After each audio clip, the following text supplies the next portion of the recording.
Hi everyone, it's Lorinda and I'm here today to talk to you about how to use oregano essential oil in a recipe. So the first thing to keep in mind when you're using your essential oils in cooking is a little goes a long way.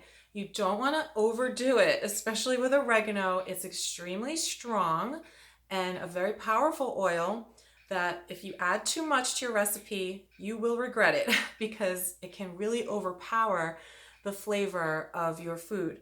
So I'm making a recipe today that I found on the doTERRA blog, and it's called Italian bread dip. This is a really easy recipe and a really fast one.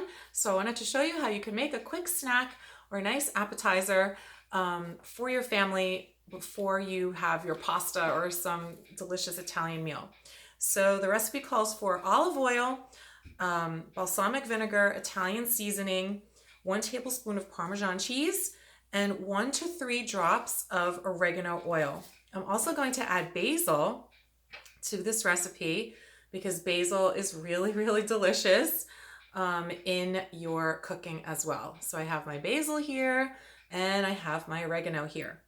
So I've already pre-mixed the oil and the vinegar, and now I'm going to add my tablespoon of Parmesan cheese. Just kind of eyeball it there. It's about a tablespoon. Okay. And now to add the oregano. So the recommended way to add oregano to your recipe is the toothpick method.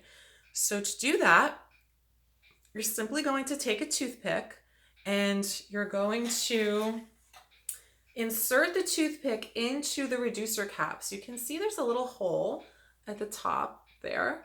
And I'm going to insert the toothpick into the cap. And I need to get it down in there a little bit so I could actually touch the oil, because this is about halfway full, this bottle. So I am swirling it around to get that oregano essence right on that toothpick. Now I can pull out my toothpick and start swirling it in my bowl. Stirring it up. Smells really good. Even just having a little bit on the toothpick, I can smell the oregano in this recipe. I'm going to mix it up with my fork. So less is more, like I said, and it's always good to taste it before you add more, because you can always add more, but you really can't take any away.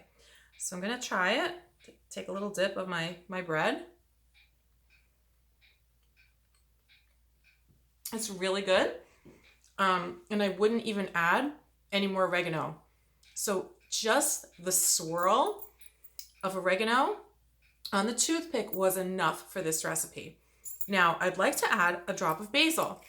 So the best way to do it, you could just pour your basil right over your recipe, but just in case more drops come out than what you intended, I think it's a really good idea to pour your basil into some olive oil, and that way you could just put it into your recipe that way. So I'm pouring a little bit of olive oil into my spoon here, and I'm going to take my basil, because you know how sometimes they come out really fast, right?